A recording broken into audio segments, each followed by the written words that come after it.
Well, from the very beginning of Romans chapter 8, verse 1, reading from the New International Version, it says, "Therefore, there is now no condemnation for those who are in Christ Jesus." Uh, there's often some value in reading things from different translations, and I often go to Eugene Peterson's translation, The Message, where he translates it this way: those who enter into Christ's being here for us no longer have to live under a continuous, low lying black cloud. A new power is in operation. And I think that's a great way of describing the idea that things in Christ, life as a Christian, life for a believer on this side of the death, burial, resurrection of Jesus is entirely different than life under law, particularly life under the law of the Old Testament, the law of Judaism that's encapsulated in the Ten Commandments and fleshed out in the rest of the observances and rituals that the Jews were expected to follow. And isn't that interesting? You use the word rituals.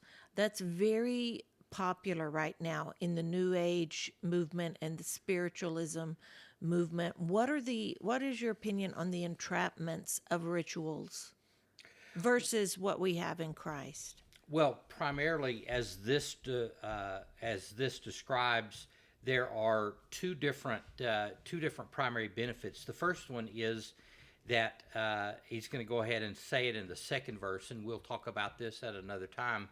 But we have been set free from the law of sin and death. So we no longer live under a system where there is a direct relationship between one sin equals death. If you sin, you die. We live under a different law. And so the emphasis is not on the performing of rituals or ritualistic behavior, but instead it gets to the heart of the matter. And the second benefit is that for those who are in Christ Jesus, those who believe, who live accordingly, appropriately, he says there is no condemnation. Condemnation being the idea of a judgment against. There's not anything that can be held against you.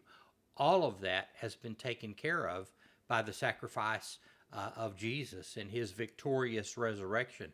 Therefore, we are able to live, as Peterson says in his, we don't have to live under that dark cloud any longer. We don't have to be afraid. We simply live in the fact that we are forgiven. And that's available to everyone.